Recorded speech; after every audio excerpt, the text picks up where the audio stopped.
The bomb detonated at 0847 hours, a dirty fireball that swallowed 3 American soldiers whole. The engineer responsible stood in the doorway of a compound 200 miles away, watching the footage on a cracked tablet, and he smiled. Not a small smile, a wide, proud grin that showed his teeth. He replayed it, once, twice, 3 times. Each explosion a masterpiece to him. Each scream a symphony.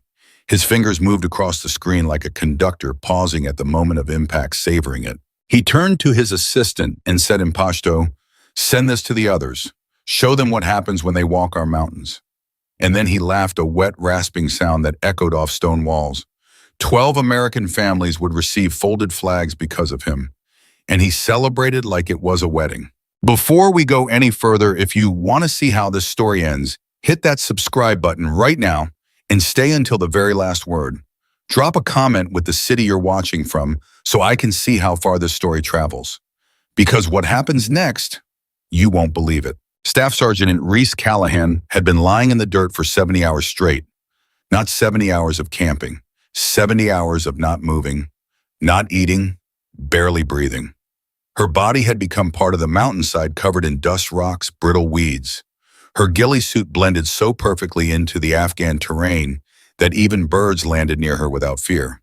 She had urinated into a tube. She had eaten protein paste from a pouch without lifting her head. Her spotter, Corporal Dylan Garrett, lay 3 feet to her left, just as still, just as invisible. They were a 2-person ghost. Their mission was clean on paper. Observe a compound. Wait for positive ID on the target. A bomb engineer named Khalid Rashid, the man whose devices had killed 17 Americans in 4 months. When he showed himself, eliminate him. 1 shot. Mission complete. Extract. Go home. But through her scope, Reese had seen something that made her blood run cold. 7 snipers. Not ordinary fighters. Not kids with AKs playing soldier. These were trained, disciplined, professional killers. She had spotted the first one on hour 16, a glint of glass on a rooftop 400 meters northeast of the compound. Then the second tucked into a grape hut window. Then the third dug into a stone wall. By hour 30, she had identified all 7, each one positioned with surgical precision, overlapping fields of fire, interlocking kill zones. It was a sniper's nightmare, a perfectly designed death trap with no way through. And the worst part? They weren't guarding the compound, they were guarding the approach. Reese keyed her radio, her voice barely a whisper. "Overwatch to command. I have 7 enemy snipers in position. Repeat, 7 confirmed hostiles, trained, dug in, covering all approach vectors." There was a pause. Then a voice crackled back. "Overwatch command copies. Stand by, monsieur." She waited. Her heart rate stayed low, 54 beats per minute. She had trained for this. Breathing slow, muscle control, total calm, but her mind was racing. Garrett whispered beside her without moving his lips. "They know we're coming. Yeah, this isn't random. No, it's not." "So what do we do?" Reese didn't answer because she didn't have one yet. 3 hours later, the radio crackled again. "Overwatch, be advised, SEAL element is moving to your sector. ETA 20 minutes. Mission is still active. Maintain Overwatch." Her stomach dropped. SEALs. A full team. 8 operators. Elite fighters, yes, but they were walking straight into a meat grinder and they didn't know it. She keyed the mic. "Command negative. Advise SEAL element to hold position. Enemy sniper network is active and covering their route. They will be engaged before they reach the compound. Overwatch SEALs are mission critical. They have orders to secure the target. You are to provide cover and eliminate threats as needed." "Command, you are not hearing me. There are 7 snipers. 7. I can see all of them and they can see the approach. The SEALs won't make it 50 meters. Silence. "Then Overwatch, do your job." The line went dead. Reese closed her eyes for just a second. Then she opened them and went back to glassing the battlefield. 19 minutes later, she saw them. 8 shadows moving through the valley below, fast and low, using the terrain like they'd been born in it. Navy SEALs, professionals, ghosts in their own right. But ghosts or not, they were about to walk into a crossfire that would shred them. She watched the lead SEAL, callsign Havoc, signal his team to spread out. They moved in a wedge formation, weapons up, scanning. Textbook. Beautiful even. And completely useless. Because 400 meters to their northeast, Reese watched an enemy sniper adjust his position, settling his rifle on a sandbag, tracking Havoc's movement through his scope. 300 meters to the west, another sniper did the same, targeting the rear of the formation. The trap was closing. Her radio hissed. It was Havoc's voice, tight and low. "Overwatch, Havoc, we're taking fire contact north." No shots had been fired yet, but he'd seen something. A reflection, a shadow, something. "Havoc, Overwatch. Stop movement now. You have multiple snipers zeroed on your position." "How many?" Reese's jaw tightened. "7. There was a long, terrible pause. Then Havoc's voice came back, barely a whisper. "Overwatch. Too many. We can't advance. We're pinned." Reese felt her pulse tick up, 5860. She scanned the snipers again. They hadn't fired yet. They were waiting, disciplined, patient. They wanted the SEALs deeper into the kill zone. They wanted them committed, trapped. Garrett whispered beside her, "We can't take all 7. I know. Even if we get 3, the others will light up the valley. The SEALs will be cut apart. I know. So what's the play?" Reese stared through her scope. Her mind was moving at 1,000 miles an hour, calculating distances, wind speed, angles, timing. She had spent 70 hours watching these snipers. She knew their patterns. She knew when they shifted, when they blinked, when they breathed. She knew their blind spots. And then in the chaos of her thoughts, a plan formed. Insane, impossible. But it was there. She keyed the radio. "Havoc, Overwatch. Go." Her voice was calm, steady, cold. "Give me 12 minutes. I'll clear them all." Another pause. Longer this time. "Overwatch. Say again. 12 minutes. I will eliminate all 7 snipers. Do not move until I give the word." She could almost hear Havoc's brain trying to process that. 7 enemy snipers, different distances, different angles, dug in, hidden, professional. 1 Marine, 1 rifle, 12 minutes. Finally, his voice came back. "Overwatch. You sure about this?" Reese's finger rested gently on the trigger guard. Her breathing slowed. Heartbeat dropped back to 54. "Yeah," she said. "I'm sure." She clicked off the radio and turned to Garrett. "Mark time, 12 minutes starting now." He stared at her like she'd lost her mind. "Reese, mark it." He swallowed hard and pressed the timer on his watch. Marked. Reese settled her eye behind the scope. The world shrank. The mountains disappeared. The war disappeared. There was only the reticle, the target, in the wind. Target 1. Rooftop sniper. 412 meters. Elevated position. Watching the valley. She adjusted for wind left to right, 2 knots. Adjusted for elevation. Adjusted for the slow curve of the earth itself. Her breath went out. The rifle bucked. The rooftop sniper's head snapped back, and he collapsed out of sight. No one reacted, no alarm. The sound of the shot echoed off the mountains like distant thunder, impossible to pinpoint. Garrett whispered, 11 minutes, 40 seconds. Target 2, window sniper, 350 meters, partially concealed. Hardest angle. She breathed, calculated, fired. The figure in the window jerked and disappeared. Still no alarm. 11 minutes, 10 seconds. Target 3, stone wall, 290 meters. Dug in deep, only his rifle barrel and the top of his head visible. Reese aimed for the shadow just beneath his turban. Breathe, fire, gone. 10 minutes, 50 seconds. Target 4, and then her rifle jammed. The bolt didn't cycle. The casing didn't eject. The weapon went dead in her hands. Her heart rate spiked. 70, 80. She didn't curse, didn't panic. She immediately transitioned, pulled the charging handle, cleared the malfunction, checked the chamber. Dirt, a grain of sand in the wrong place at the wrong time. She blew it out, reloaded, charged. 8 seconds lost. Garrett's voice was tight. "Reese, I'm good. Keep time." 10 minutes, 30 seconds. But as she settled back into position, she saw something that made her stomach turn to ice. An 8th sniper. Hidden. Camouflaged. Positioned on a ridge she hadn't fully glassed. And his rifle was pointed directly at Garrett. She saw his finger tighten on the trigger. She didn't think. Thinking took time. And time was something Dylan Garrett didn't have. The eighth sniper's finger was already pressing through the trigger pull, maybe 2 pounds of pressure away from sending a bullet through her spotter's skull, and Reese made a choice that went against every rule in the sniper handbook. She pivoted hard left, abandoning her planned sequence, swinging her rifle across a 40-degree arc, and her scope found him tucked into a crevice in the rocks, 220 meters out, partially hidden behind a twisted juniper branch. She didn't have time to calculate wind drift, didn't have time to adjust for the slight upward angle, didn't have time to confirm her breathing cycle. She just put the reticle on his upper thorax and pressed the trigger as his muzzle flashed. Both shots fired within a tenth of a second of each other. Garrett's head jerked sideways, and he let out a grunt that sounded like he'd been punched in the ribs. Reese's bullet hit the hidden sniper dead center, and he folded backward into the rocks like a puppet with cut strings. She didn't wait to confirm the kill. She was already rolling toward Garrett, her rifle still in one hand, reaching for him with the other. "Dylan, talk to me." He was breathing, fast and shallow. His hand was pressed against the side of his head, and blood was running between his fingers.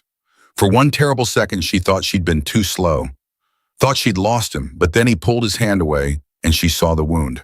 The bullet had grazed him, carved a 2-inch furrow along his temple, and took off the top half of his ear, but it hadn't penetrated his skull.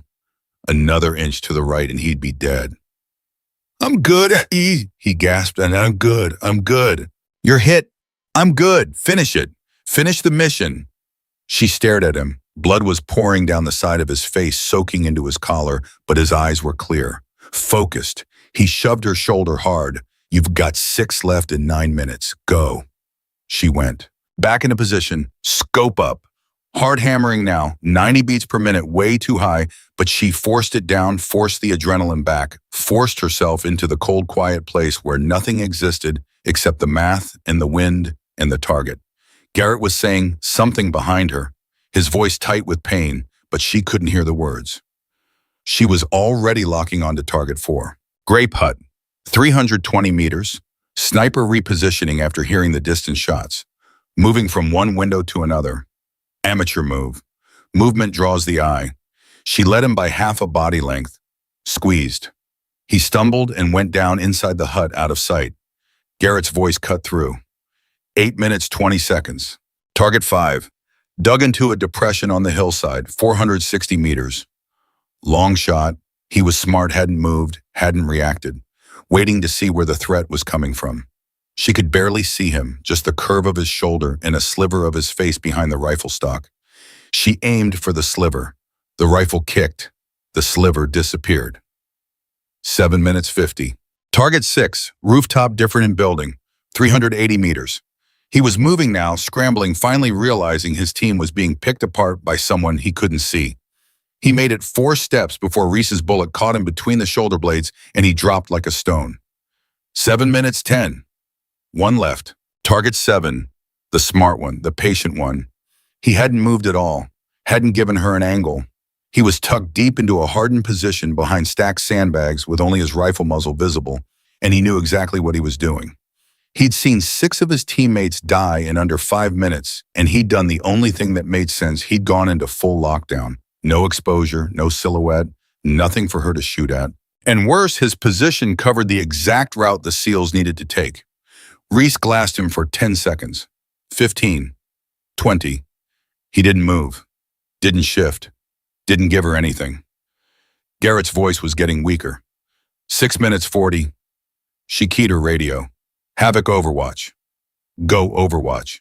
6 down, 1 remaining. Northeast position, behind sandbags. He's dug in and I don't have a shot.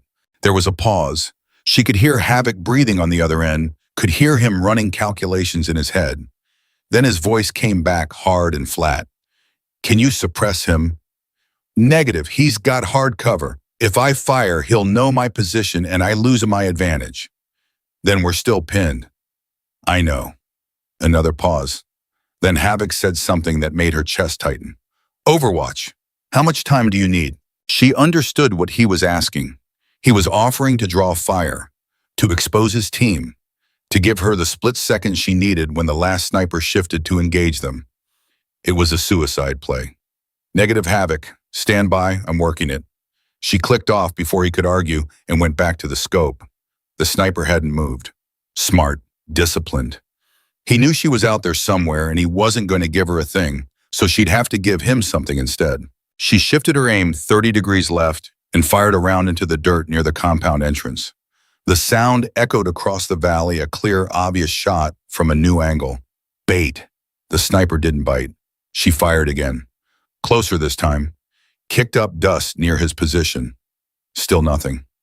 Garrett whispered, 5 minutes 50. Reese, what are you doing?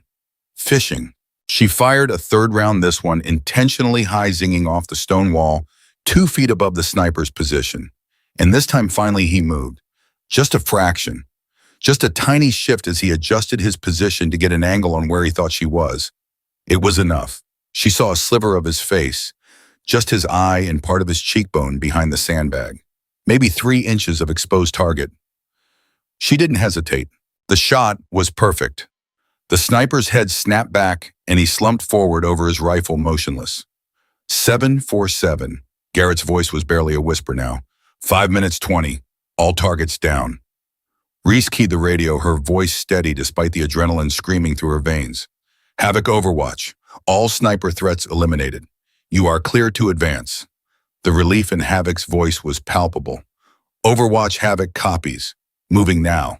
Outstanding work. She didn't respond. She was already scanning the compound through her scope, looking for secondary threats, looking for the primary target, looking for anything that could still go wrong. Because in her experience, everything could still go wrong. The SEALs moved fast. They covered the distance to the compound in under 3 minutes, flowing around corners and through doorways like water weapons, up, scanning and clearing. She watched them disappear inside the main building, and then there was nothing to do but wait. Garrett was still bleeding beside her. She risked a glance at him and saw his face had gone pale. How you doing? Fantastic. Thinking about re-enlisting. That's the blood loss talking. Probably. She pulled a pressure bandage from her kit and pressed it against the side of his head. He winced but didn't pull away. You saved my life, he said quietly.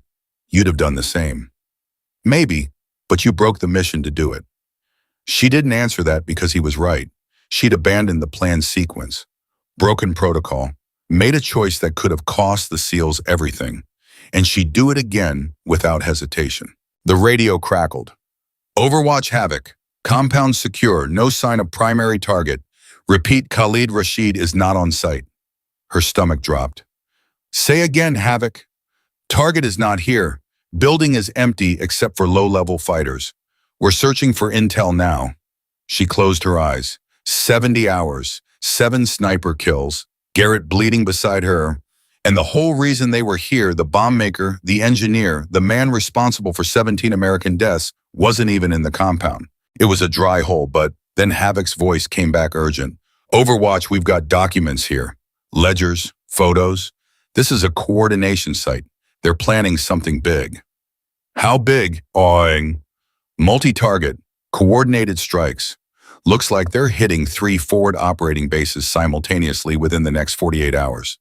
Reese's mind raced. 3 FOBs, hundreds of American soldiers. If those attacks went forward, the casualty count would be catastrophic. Havoc, can you stop it? Not from here. We need to find Rashid. He's the linchpin. Without him, the network falls apart. There was a pause. Overwatch, we're going to need more time to process this site. Can you maintain Overwatch? Affirmative, we're not going anywhere. But as she said it, she saw movement on the ridge to the east. Not SEALs, not friendlies. A group of fighters, maybe a dozen, moving toward the compound fast. They'd heard the shooting. They were coming to investigate. She keyed the mic. Havoc, you have got company. 12 hostiles approaching from the east. ETA, 4 minutes. Copy, we need at least 10 to get what we need here. You don't have 10? Then make us some time. The line went dead. Garrett looked at her, blood still running down his face. How are we supposed to hold off 12 fighters? She settled back behind her rifle, carefully. The fighters were moving in a loose formation, weapons ready, heads on swivels. They knew something was wrong. They'd seen the sniper positions go silent. They were cautious, smart. Reese waited until they were 300 meters out, then she fired. The lead fighter dropped. The others scattered immediately, diving for cover behind rocks and low walls. Professional response. These weren't kids, these were trained soldiers. She worked the bolt and fired again. Missed. The target had moved faster than she'd anticipated. She adjusted and fired a third time. Hit. The fighter went down, clutching his leg. 10 left. They started returning fire, but they didn't know where she was. Rounds snapped overhead and kicked up dirt 20 meters to her right. Wild shots. Guessing. She stayed calm and picked her targets. Another shot. Another hit. The fighter collapsed behind a boulder, 9 left. But now they were adapting, splitting up, flanking, using fire and movement. 2 of them were suppressing her general area while the others advanced by bounds. It was textbook infantry tactics, and it was working. Garrett grabbed his rifle with his good hand. I can shoot. You can barely see straight. I can see straight enough. He wasn't wrong. Even wounded, even bleeding Dylan Garrett was one of the best shots in the battalion. She nodded and he settled in beside her, sighting through his scope with his one good eye. They worked together the way they'd trained. She called targets. He confirmed.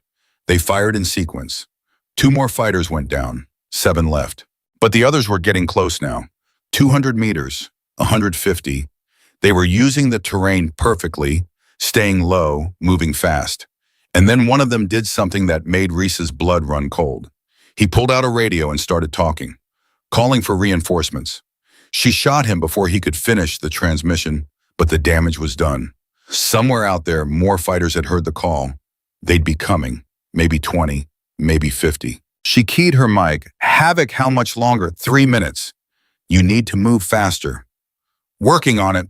A bullet cracked past her head so close, she felt the pressure wave.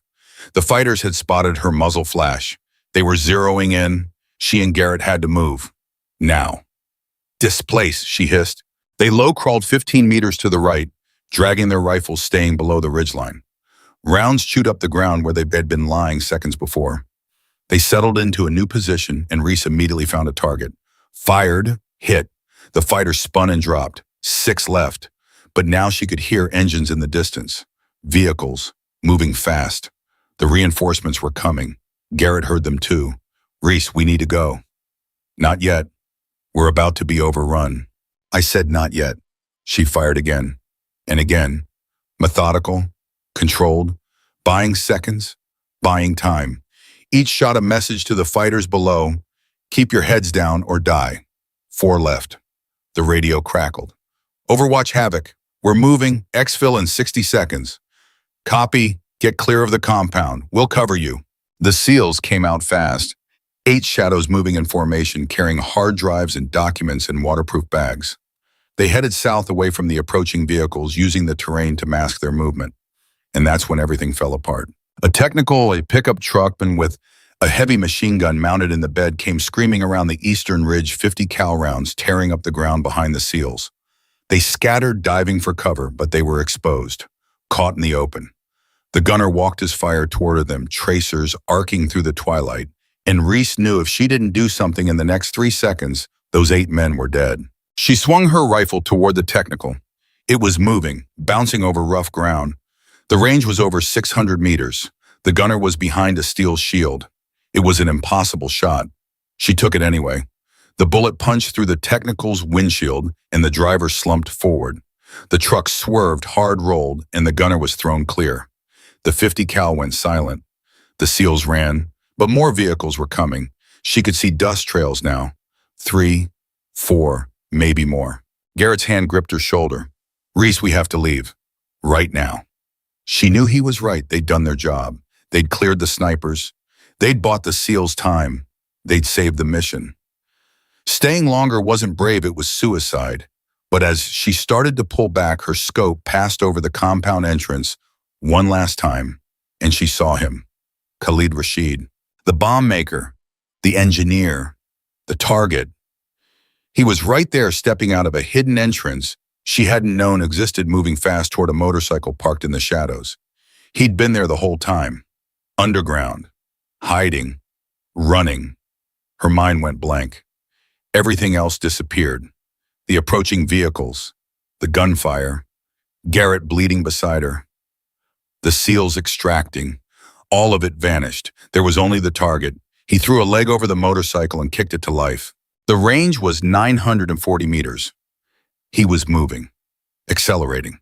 In 10 seconds, he'd be gone, disappearing into the mountains where they'd never find him.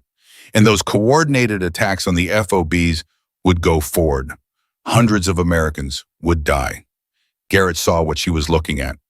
Reese, no, that shot's impossible. She was already doing the math. Wind right to left, 3 knots, target moving at roughly 30 kilometers per hour, increasing distance, fading light. Reese. She exhaled slowly, found the stillness, put the reticle 3 feet ahead of the motorcycle, and fired. For a fraction of a second, nothing happened. The motorcycle kept moving. Rashid kept riding, then he jerked sideways, and the bike went down, tumbling end over end, throwing him into the dirt. He didn't get up. Garrett stared at her. Did you just— Yeah, that was 900. I know. The radio erupted. Overwatch. What the hell was that? Who are you shooting? She keyed the mic, her voice calm. Havoc Overwatch. Primary target is down. Khalid Rashid is eliminated. Mission complete. There was stunned silence. Then Havoc's voice came back, incredulous. You got him. Confirmed. Jesus Christ, Overwatch. How far was that shot? Far enough. But even as she said it, she knew they had a bigger problem. Because every fighter in the area had just watched that motorcycle go down. They knew exactly where the shot had come from. And now they were coming for her. The first vehicle crested the ridge 40 seconds later, and Reese knew immediately they were out of time. It wasn't just one truck anymore. It was 5, maybe 6. Fighters were pouring out before the vehicles even stopped moving, spreading out in a coordinated sweep pattern that told her these weren't random militia. These were trained soldiers who knew exactly what they were doing. They were hunting her. Garrett was already grabbing their gear, stuffing everything into his pack with his good hand, while blood continued to drip from his ruined ear. We need to move right now. She fired one more round into the approaching line, saw a fighter drop, then rolled backward off the ridge. They scrambled down the reverse slope using every bit of cover they could find, moving fast, but not panicked. Panic got you killed. Training kept you alive. The radio crackled in her ear. Overwatch Havoc, what's your status? Compromised, multiple hostiles converging on our position. We're displacing west. Negative Overwatch. West puts you deeper into enemy territory. Exfil Bird is northeast 2 kilometers from your position. Northeast is where they're coming from. Then you need to go around them. We'll provide covering fire from our position. She almost laughed. They were 2 kilometers away in the opposite direction. Their covering fire would be useless. But she didn't say that. She just keyed the mic and said, copy, moving now. They ran. Not a straight line. That would get them killed. They moved in broken patterns, using the terrain staying low, changing direction every 30 seconds. Behind them, she could hear shouting in Pashto, the sound of engines revving, the crack of gunfire as the fighters shot at shadows. They hadn't pinpointed her yet, but they would soon. It was only a matter of time. Garrett stumbled and she caught him by the arm, keeping him upright. His face had gone gray. I'm slowing you down. Shut up and run. Reese, I'm serious. Leave me. Get to the exfil. She didn't even dignify that with a response. She just tightened her grip on his arm and pulled him forward. They crashed through a dry stream bed, scrambled up the far side, and dove behind a cluster of boulders just as a burst of automatic fire chewed up the ground where they'd been standing. Too close. They were too close. She risked a glance back and saw at least a dozen fighters moving through the valley below, weapons up, coordinating by radio. They were executing a textbook sweep in clear. Professional, methodical, deadly. Garrett was breathing hard beside her, his hand pressed against the bandage on his head. How many you count? 12, maybe 15? Great odds. Could be worse. How? Could be 20. He let out a sound that might have been a laugh, or might have been a sob. It was hard to tell. She checked her ammunition. 4 rounds left in the magazine. 2 spare magazines in her pouch. 34 rounds total. Garrett had maybe 20. Against 15 fighters with automatic weapons and vehicles and reinforcements probably already on the way. The math wasn't good. She keyed her radio. Havoc Overwatch. We're pinbound down. Grid November 74286. Multiple hostiles closing. Request immediate support. Static. Then Havoc's voice came back tense and clipped. Overwatch, be advised, we just lost comms with command. We're trying to get CAS on station, but the earliest window is 20 minutes. 20 minutes. She and Garrett wouldn't last 5. Copy, she said simply, because there was nothing else to say. She turned to Garrett. We need to thin them out. With what harsh language? With this. She pulled out her last fragmentation grenade. When they come through that stream bed, I'm going to drop this on their heads. Soon as it detonates, we move hard northeast. No stopping, no looking back. He nodded, checking his rifle with shaking hands.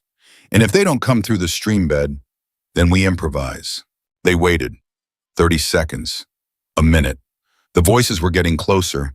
She could hear individual words now. Orders being given. Positions being called out. They were coordinating a final push. Then she saw the first fighter enter the stream bed, weapon up, moving carefully. Another followed. Then 2 more. They were bunching up in the natural choke point exactly like she'd hoped. She pulled the pin, counted 2 seconds, and threw.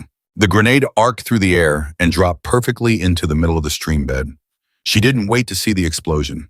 She grabbed Garrett, and they were already running when the blast wave hit a concussive thump that rattled her teeth and sent rocks flying.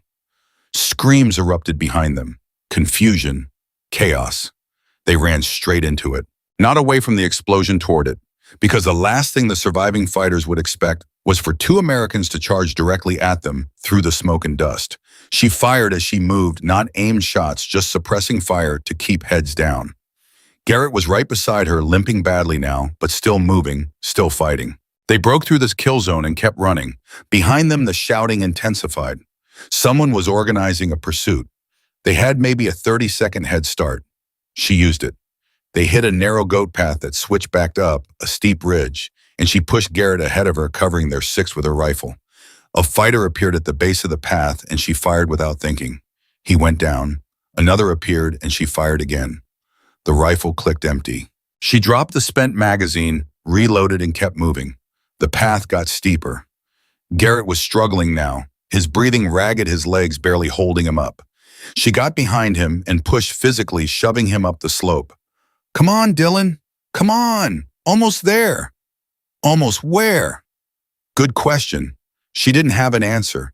They were just moving, just surviving, 1 second at a time. They crested the ridge and she saw something that made her heart sink.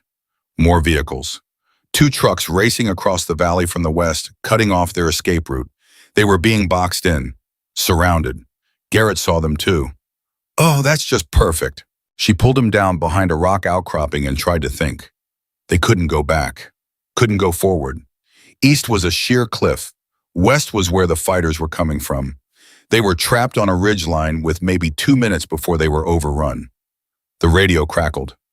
Overwatch, Havoc. We've got you on thermals. You're surrounded. Do you have a defensive position? Negative. We're on a ridgeline with no cover. There was a long pause, then Havoc's voice came back quieter. Overwatch, it's been an honor. She understood what he was saying. He was saying goodbye. He was saying they'd done everything they could. He was saying there was no way out. Garrett heard it too. He looked at her with blood-crusted eyes and said, well, this is it, huh? She was about to answer when she heard something that didn't make sense. A sound that didn't belong in the Hindu Kush mountains. A deep, rhythmic thumping that grew louder with each passing second. Rotors. She looked up and saw the most beautiful thing she'd ever seen in her life. An Apache attack helicopter rising over the eastern ridge, its chin-mounted gun already rotating toward the valley below. The radio exploded with a new voice. Overwatch, this is Saber 2-1. I understand you've got a pest problem. Pointed at me at the targets. She couldn't speak for a second, couldn't process what was happening. Then training kicked in, and she grabbed her laser designator, painting the trucks racing across the valley. Saber 2-1 Overwatch. Target priority, 2 vehicles moving west to east. Troops in contact, immediate vicinity. Copy. Guns, guns, guns. The Apache's 30mm chain gun opened up, and the world turned into fire and thunder. The first truck disintegrated, ripped apart by high explosive rounds. The second swerved and tried to run, but the Apache tracked it effortlessly, chewing it to pieces. Fighters scattered in all directions, but there was nowhere to hide from the thermal optics. The helicopter moved like a hunting predator, methodical and merciless. In 90 seconds, it was over. The valley went silent except for the thump of the Apache's rotors as it circled overhead, scanning for additional targets. Reese sat down hard, her legs suddenly unable to hold her weight. Garrett collapsed beside her, laughing and crying at the same time. "I thought we were dead. I thought we were actually dead." "We were." Her voice came out shaky. "We should be." The Apache pilot's voice came back on the radio, calm and professional. "Overwatch area is secure. Exfil Bird is inbound to your position. ETA 3 minutes. Sit tight." She keyed the mic with trembling hands. "Saber 2-1 Overwatch. I don't know where you came from, but I owe you a drink." "Negative Overwatch. After what you did today, I owe you a case. Saber 2-1 out." The Black Hawk appeared 2 minutes later, flaring hard and touching down on the ridgeline, just long enough for them to climb aboard. Hands reached out and pulled them in. A medic immediately went to work on Garrett, checking his vitals, cleaning his wound. Someone handed Reese a bottle of water, and she drank it without tasting it.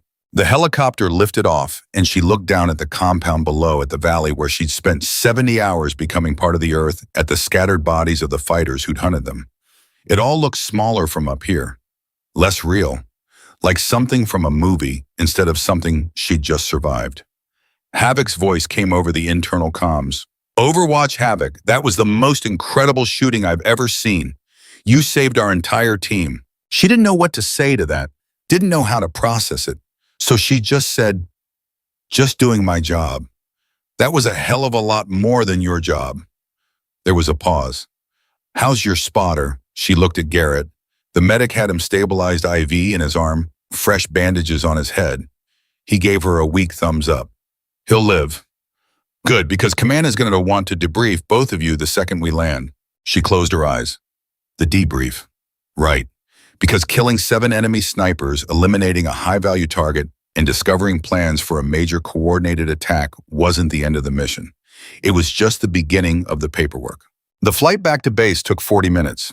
She spent most of it staring out the window, watching the mountains slide past below, trying to quiet the adrenaline still screaming through her system.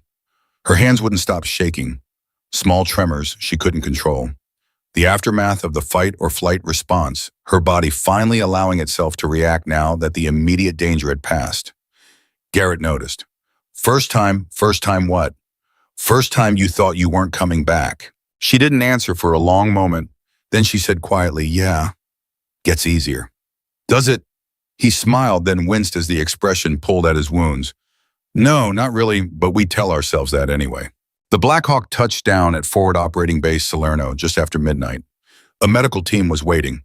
They took Garrett, immediately loading him onto a stretcher despite his protest that he could walk. An officer she didn't recognize approached her as soon as she stepped off the bird. "Staff Sergeant Callahan." "Yes, sir?" "Colonel Brennan wants to see you now." Her stomach tightened. "Am I in trouble, sir?" The officer's expression didn't change. "That depends on how you define trouble." She followed him through the base to a command building, still carrying her rifle, still wearing her blood-stained ghillie suit. Heads turned as they passed. Word had already spread.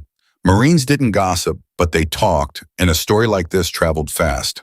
Colonel Brennan was waiting in a small office, standing behind a desk covered with maps and photographs. He was a compact man with iron gray hair and eyes that missed nothing. He looked at her for a long moment without speaking. Then he said, "Tell me what happened." She did. She went through it chronologically, leaving nothing out. The 70-hour surveillance, the 7 enemy snipers, the SEAL team moving into the kill zone, her decision to clear all 7 targets, the rifle jam, the 8th sniper shooting Garrett, her choice to save him instead of continuing the mission, the engagement with the fighters, the shot that killed Rashid.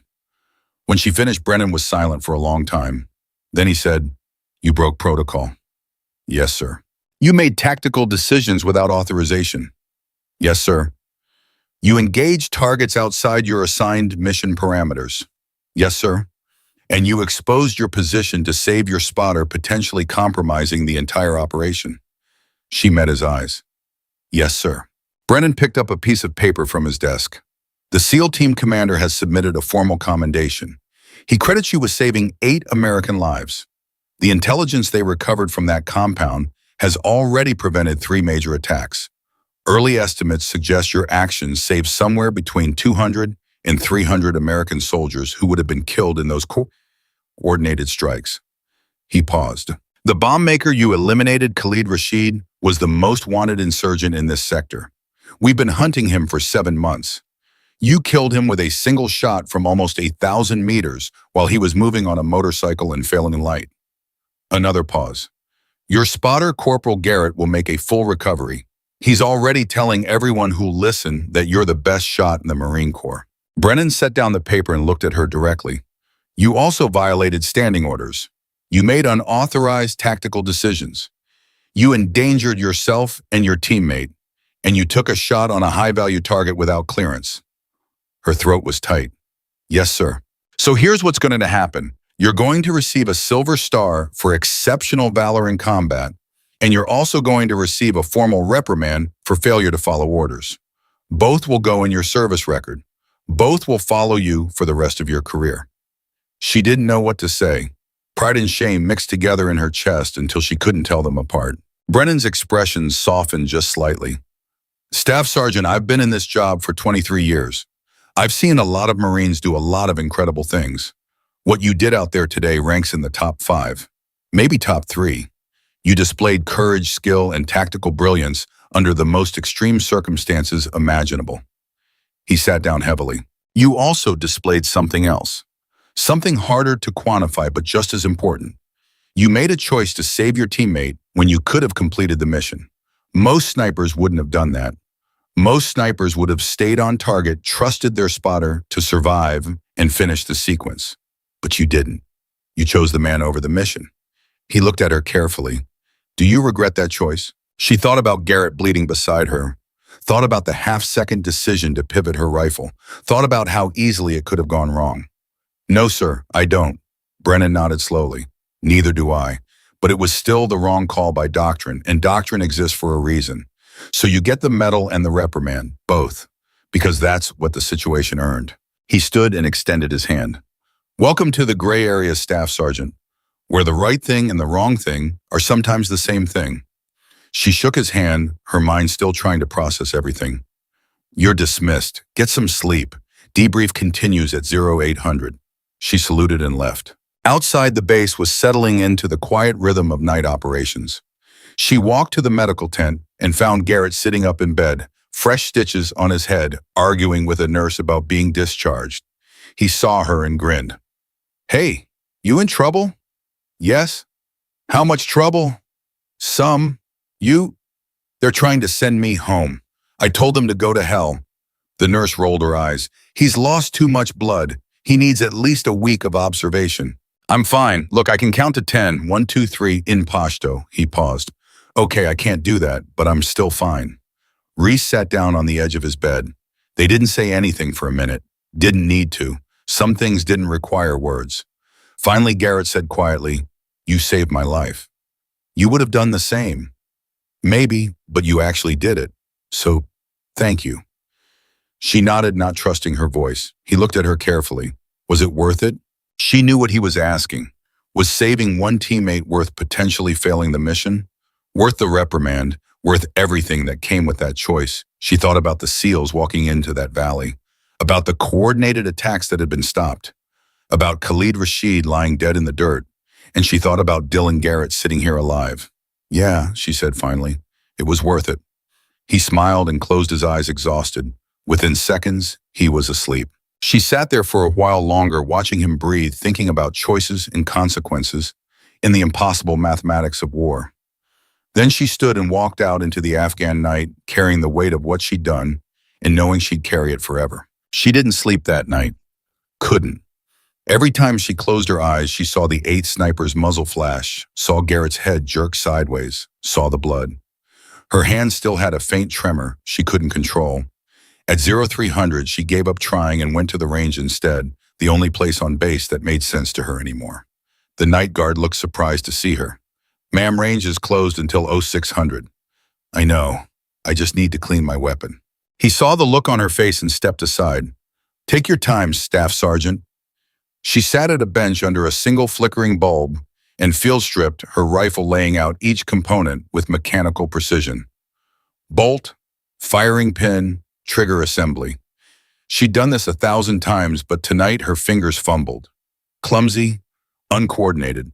The tremor was getting worse. She tried to reassemble the bolt and dropped it. The metal piece clattered across the concrete floor, and she stared at it, feeling something crack inside her chest. Her hands were shaking so badly now she couldn't make them stop. She pressed them flat against the bench and closed her eyes, breathing slowly, trying to find the calm center she'd lived in for 70 hours.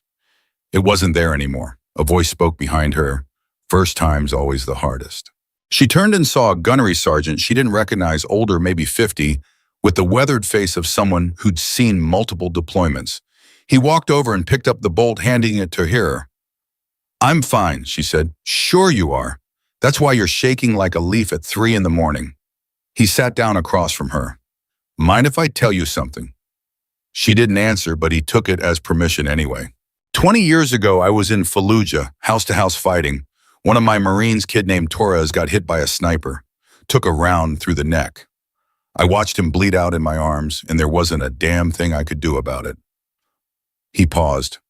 That night, I came out here just like you, sat at this same bench, couldn't stop shaking, couldn't put my weapon back together. Thought I was broken. What happened? My platoon sergeant found me, sat me down, told me something I've never forgotten. He looked at her directly. He said the shaking isn't weakness. It's proof you're still human. The day you stop shaking after taking a life or watching someone die, that's the day you need to worry. She stared at her hands. How long does it last? The shaking, few hours, few days sometimes. He stood up. But the weight that's permanent, you just learn to carry it better. He left her alone after that. She sat there for another hour, slowly reassembling her rifle, letting her hands remember the patterns, letting the familiar motions calm her nervous system. By the time she finished, the tremor had faded to something manageable. The debrief at 0800 was brutal. 3 intelligence officers, 2 from the CIA, all of them wanting every detail of what she'd seen during those 70 hours. They made her go through it chronologically, then backward, then by topic. How many fighters had she observed? What weapons, what vehicles, what routines?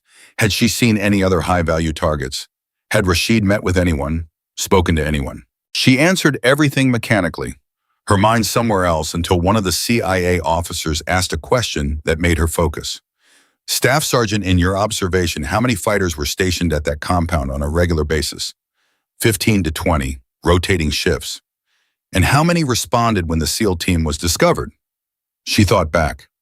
50, maybe 60. Exactly, which means they had a quick reaction force staged nearby, very nearby. They were expecting an attack. The other CIA officer leaned forward. "We think there's a leak, someone with access to operational planning. That compound should have been a soft target. Instead, it was fortified and they had reinforcements ready to go. The only reason the mission succeeded is because you eliminated their sniper network before they could coordinate a defense." The first officer pulled out a photograph and slid it across the table. It showed a man in his 40s, clean-shaven, wearing traditional Afghan clothing, but with expensive sunglasses and a satellite phone. This man was seen leaving the compound 3 hours before the SEAL team arrived. "We believe he's the courier, the one who warned them." Reese studied the photo. Something about it triggered a memory. "I saw him." All 3 officers went still. When? Day 2 of my observation. He arrived at the compound in a white Toyota, stayed maybe 20 minutes, then left heading southeast. "Did you get a vehicle registration?" "No, but I can tell you he was carrying a leather satchel, brown weathered, and he limped slightly on his left leg." The officers exchanged glances. One of them made a note. "That matches our intelligence. His name is Tariq Massoud, former Afghan National Army. We've suspected him of working with insurgents for months, but we've never been able to prove it." "Can you find him?" "We're working on it, but he's smart, moves constantly, never stays in one place more than a few hours." The officer looked at her carefully. "If we locate him, would you be willing to provide positive identification?" "Yes." "Even if it meant going back out there?" She didn't hesitate. "Yes." The debrief ended 2 hours later. She walked out exhausted, every muscle in her body aching, and nearly collided with Havoc in the hallway. The SEAL operator looked different in daylight, younger than she'd expected, maybe 30, with sharp blue eyes and a confidence that bordered on arrogance. "Staff Sergeant Callahan, been looking for you." "Sir." "Drop the sir. I'm not an officer." He extended his hand. "I wanted to thank you personally. What you did yesterday, I've never seen anything like it." She shook his hand, uncomfortable with the praise. "Just doing my job." "Bullshit. You went way beyond your job. You saved my entire team." He paused. "I heard about the reprimand. That's garbage. You made the right call every single time." "The Marine Corps doesn't always agree with right calls." "Yeah, well, the Marine Corps isn't always right." He pulled a small object from his pocket, a challenge coin with the SEAL trident on one side. "This is from my team, all of us. We want you to have it." She took it, surprised by the weight of it. "I don't know what to say." "Don't say anything. Just know that 8 men went home to their families because of you. That's worth more than any medal or reprimand." He started to leave, then turned back. "One more thing. If you ever need anything, and I mean anything, you call me. Day or night. You've got brothers in the teams now." He walked away before she could respond. She stood there holding the coin, feeling the weight of it, the meaning of it, and for the first time since the mission ended, she felt something other than exhaustion. She felt proud. The next 3 days blurred together. Medical evaluations, psych evaluations, more debriefs. She saw Garrett twice, both times in the medical tent, where they were still keeping him for observation despite his loud protests. He looked better each time, color returning to his face, the spark coming back to his eyes. On the 4th day, Colonel Brennan called her back to his office. "Staff Sergeant, sit." She sat, wondering what was coming now. Brennan slid a folder across the desk. "The Silver Star ceremony is scheduled for next week. Your family will be flown in. There'll be media, the whole dog and pony show." "Yes, sir. But before that happens, I need to tell you something." He paused, choosing his words carefully. "The CIA found Tariq Massoud, the courier, the leak." Her pulse quickened. "Where?" "A village 40 kilometers north of here. They've been watching him for 2 days, building a pattern of life profile. They're planning to take him tomorrow night." He looked at her directly. "They want you on the mission. They need someone who can positively identify him before they move in." "I'll do it." "You don't have to. You've already done more than enough." "I said I'll do it." Brennan nodded slowly. "You'll be embedded with a Delta team. They're running the operation. Your job is simple: confirm identity, then stay out of their way. No heroics, no improvising. Just ID the target and let them do their job." "Clear 'em." "Crystal, sir." "Good. Briefing is at 1800. Get some rest before then." But she didn't rest. She went to the armory and checked out a fresh rifle, then spent 4 hours on the range, putting rounds down range until her shoulder was bruised and her hands remembered how to be steady. The tremor was gone now. The muscle memory had returned. She was ready. The briefing that evening was attended by 8 Delta operators, 2 CIA officers, and a helicopter pilot. The team leader was a quiet captain named Voss, who spoke in short, efficient sentences and radiated the kind of calm competence that made everyone else in the room relax. He laid out the plan on a tactical map. "Target is staying in a compound here. 2-story structure, stone construction, 3 entrances. He's got 4 guards with him, low-level fighters. We hit at 0200 when they're at their lowest alert. Fast and quiet. In and out in under 5 minutes." He looked at Reese. "Staff Sergeant, you'll be with me and my number 2. We approach from the east. You make positive ID through thermals, then we execute. Any questions?" "No, sir." "Good. Wheels up at 0130. Gear up." The helicopter ride to the target area took 40 minutes. Reese sat between 2 Delta operators who didn't speak, didn't fidget, just sat in perfect stillness with their weapons across their laps. Professional calm. She tried to match it, tried to find that quiet center again, but her heart was beating faster than normal. This wasn't a 70-hour overwatch where she could become part of the terrain. This was fast and close and personal. They landed 2 kilometers from the target and moved in on foot, 8 shadows flowing through the darkness like smoke. Voss set a pace that was aggressive but sustainable, and within 20 minutes they were in position on a low ridge overlooking the compound. Reese went prone and glassed the building through her thermal scope. 4 heat signatures on the ground floor. 1 on the second floor moving between rooms. Guards in the target most likely. Voss whispered beside her. Can you confirm? She adjusted the focus trying to get details, but thermal only showed heat. She needed visual. Negative, I need eyes on. Then we moved closer. He signaled the team and they advanced, covering the last 100 meters in controlled rushes, using every shadow and depression in the terrain. They reached the compound wall and stacked up at the eastern entrance. Voss held up a fiber optic camera and threaded it under the door. The image appeared on a small screen, grainy but clear enough. 3 men sitting around a table drinking tea, weapons within reach. No sign of Masood. He pulled the camera back and they moved to the next entrance. Same procedure. This time the camera showed a guard standing in a hallway, alert, scanning. Third entrance, kitchen, empty. Voss looked at Reese. He's not on the ground floor. He's upstairs. I saw the movement in the thermal.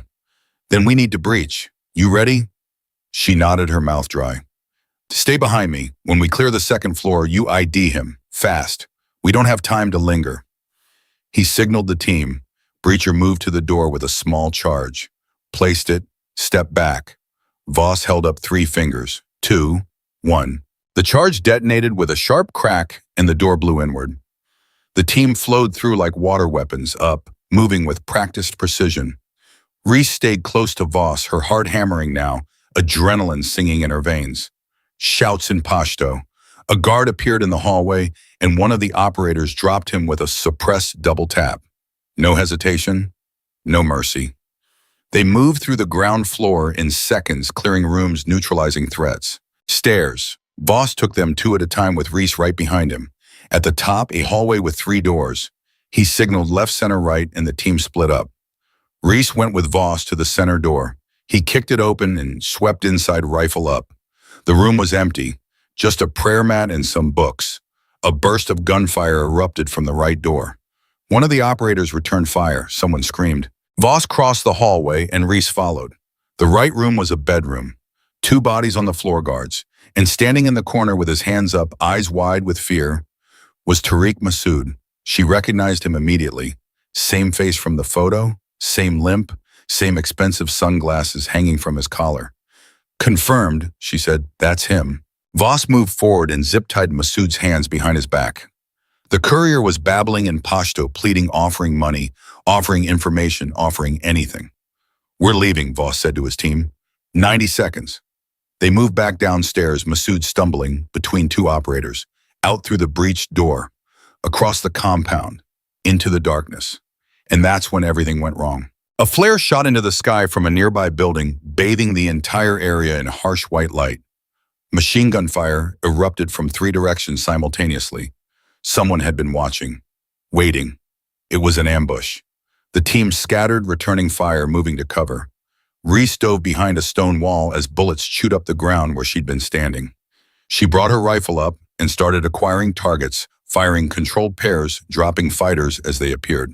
Voss was shouting into his radio, Brutus 6, this is Brutus 1, we are under heavy contact, need immediate exfil. The pilot's voice came back tense. Brutus 1, I'm taking ground fire, I cannot land in that LZ. Then we're moving to secondary standby.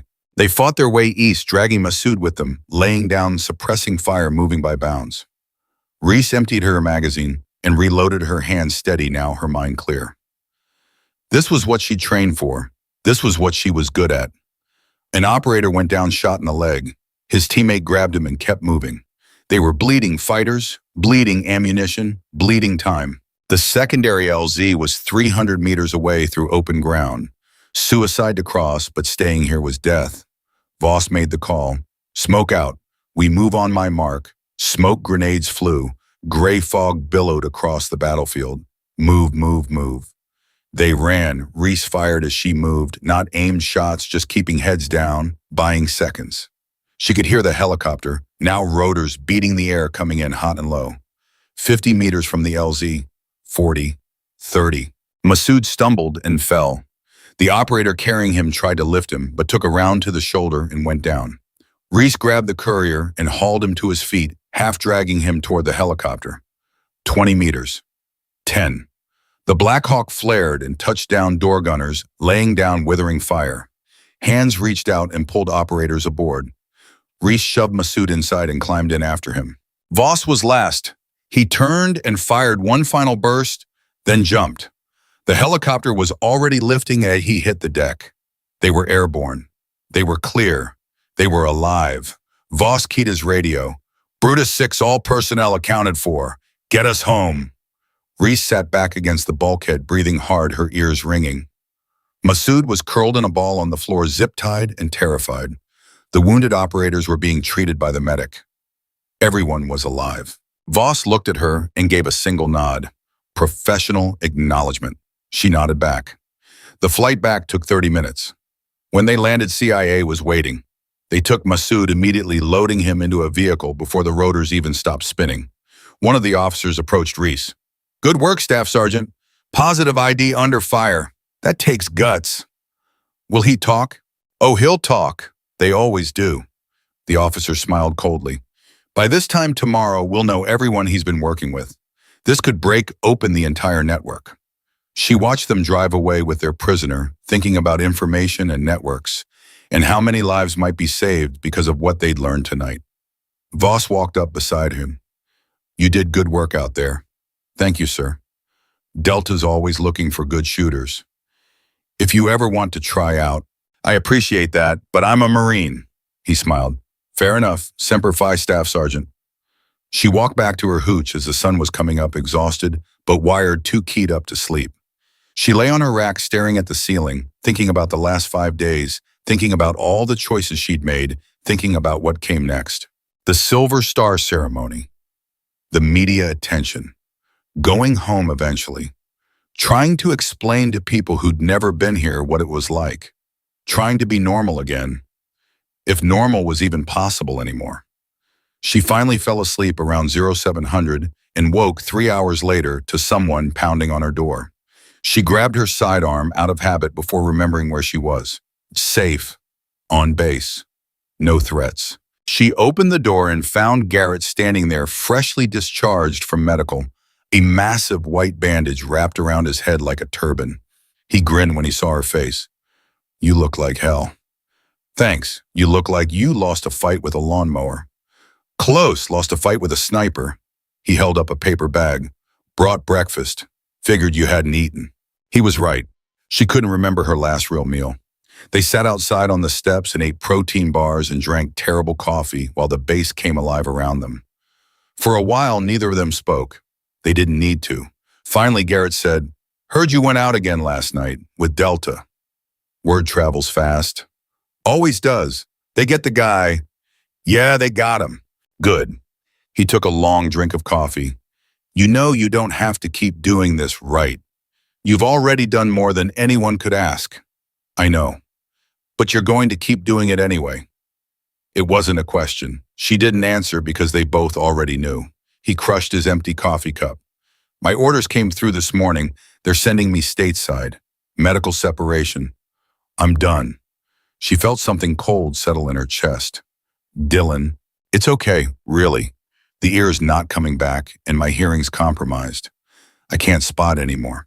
Can't do the job right. He looked at her with something that might have been relief or might have been grief. Truth is, I think I'm ready. I think I've had enough. What will you do? Go home, see my family, figure out who I am when I'm not getting shot at. He smiled, but it didn't reach his eyes. Maybe get a boring job, marry a boring girl, have boring kids, the whole boring civilian dream. Sounds terrible. Yeah, can't wait. They sat there a while longer, watching the sun climb higher. Both of them knowing this was goodbye, even though neither of them said it. Finally, Garrett stood. The ceremony's tomorrow. You nervous? Should I be? Probably. Lots of cameras, lots of speeches, lots of people telling you how brave you are. He paused. Just remember you earned it. Don't let anyone tell you different. Not the brass, not the media, not even yourself. He walked away before she could respond, and she watched him go, thinking about endings and beginnings and how sometimes they looked exactly the same. The next 24 hours moved too fast. Uniform inspections, rehearsals, Her parents arrived on a military transport looking older than she remembered, her mother crying before they even reached her father standing rigid and proud with tears in his eyes. They hugged her and told her they were proud and asked if she was okay, and she lied and said yes, because what else could she say? That she still saw the 8th sniper's face every time she closed her eyes. That she couldn't stop calculating firing solutions in her head, even when there were no targets. That she didn't know how to be their daughter anymore. The ceremony was held at noon in front of the entire battalion. Reese stood at attention while Colonel Brennan read the citation, his voice carrying across the assembled Marines. Staff Sergeant Reese Callahan distinguished herself by exceptionally valorous actions while engaged with an armed enemy. Under intense enemy fire and at great personal risk, she eliminated 7 enemy combatants, saved the lives of 8 friendly forces, and secured intelligence that prevented mass casualty attacks. Her actions reflect great credit upon herself and uphold the highest traditions of the Marine Corps and the United States Naval Service. Brennan pinned the Silver Star to her chest, and the entire formation erupted in applause. She stood there, feeling the weight of the medal, feeling the eyes of hundreds of Marines on her, feeling like a fraud because all she'd done was make choices and get lucky and somehow survive. The media interviews afterward were worse, reporters asking questions she couldn't answer. How did it feel to kill 7 enemy snipers? What went through your mind when you took that 1,000-meter shot? Do you think women belong in combat roles? She gave them nothing. Short answers, professional distance, no emotion. But one reporter, a woman from CNN, asked something that made her pause. Staff Sergeant, you received both a commendation and a reprimand for the same mission. How do you reconcile that? Reese looked at her for a long moment. I don't. I just live with it. But doesn't that feel contradictory? How can you be a hero and be disciplined for the same actions? Because war is contradictory. The right decision and the wrong decision can be the same decision. You just have to choose what you can live with afterward. The reporter pressed.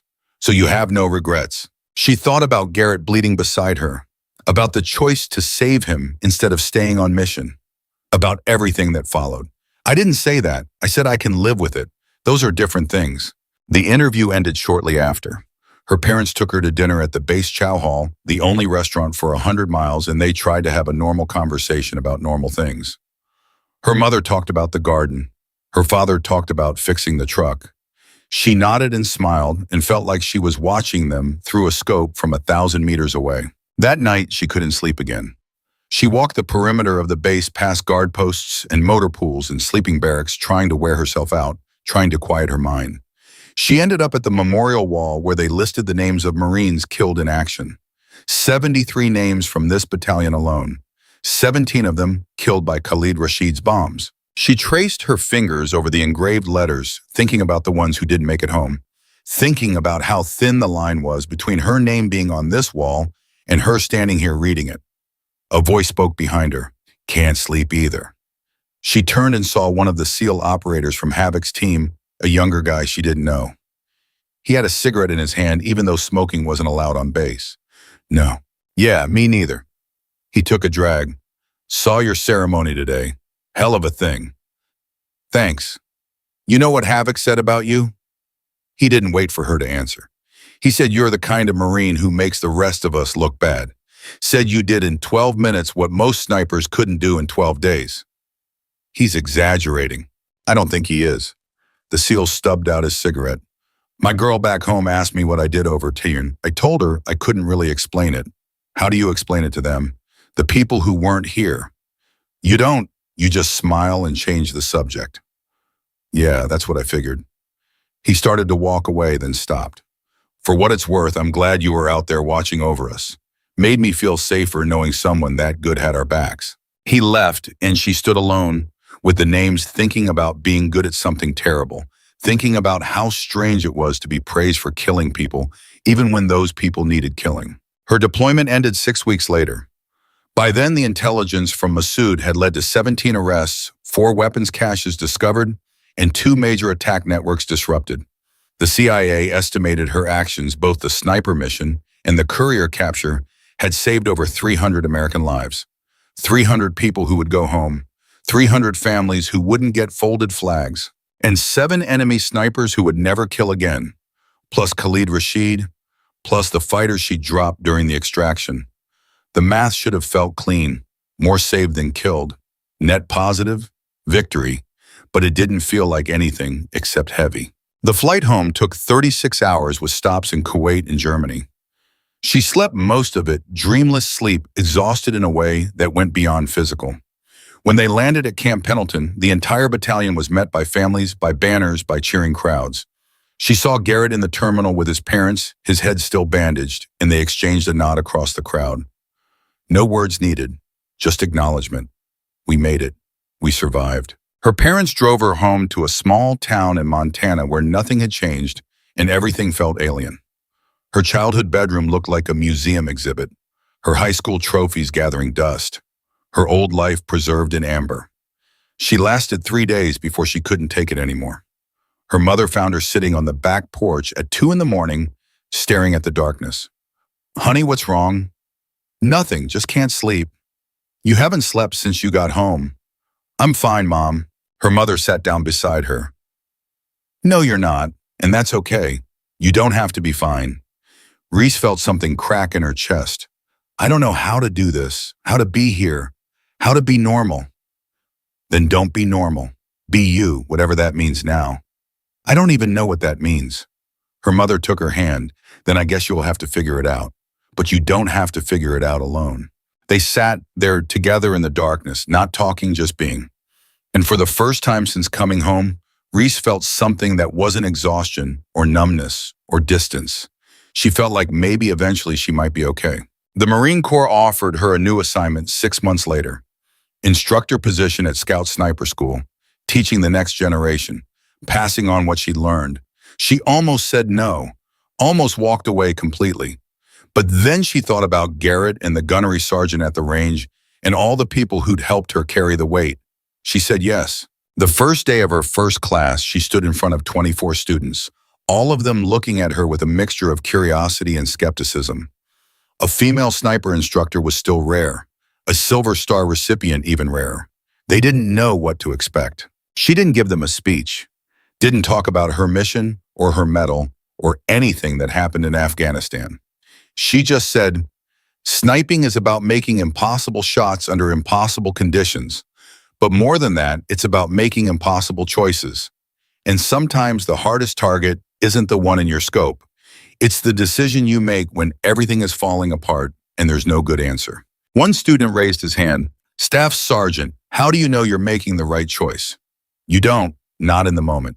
You just make the choice you can live with and hope it's enough." "And what if it's not?" She thought about that for a long time. "Then you carry it anyway, because that's the job." Over the next 3 years, she trained 216 students.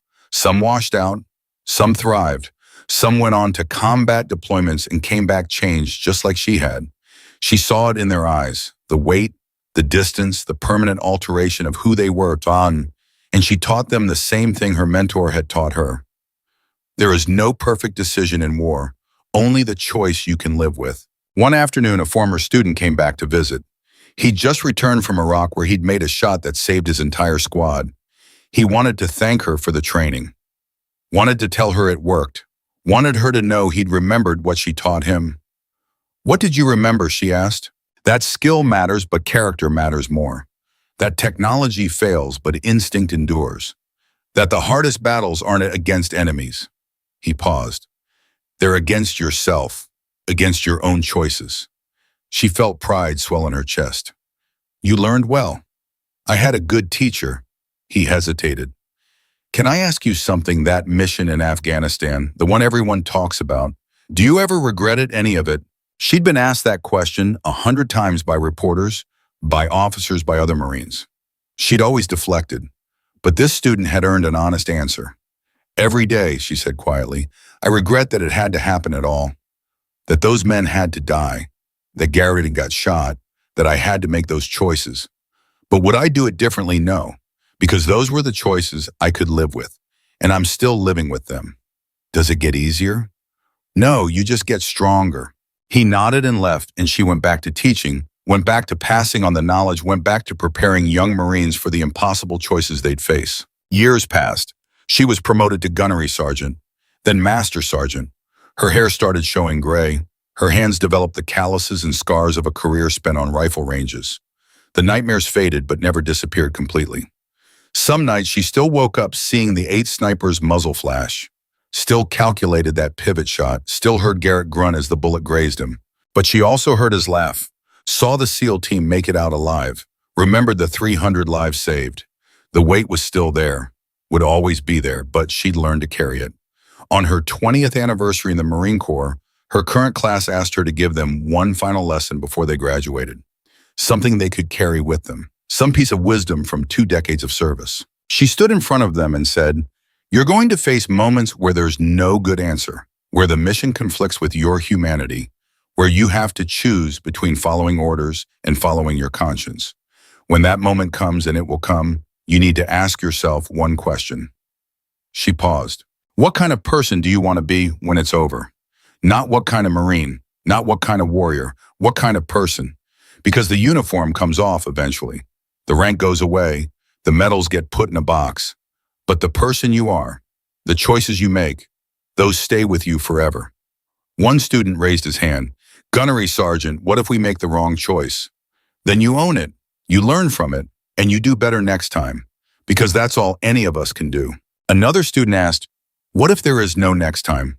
What if you only get one chance?" She thought about 70 hours in the dirt, about 7 targets in 12 minutes, about the split-second decision to save her teammate, about everything that followed. "Then you make the choice you can live with," she said, "and you spend the rest of your life proving it was worth it." The class graduated 2 weeks later.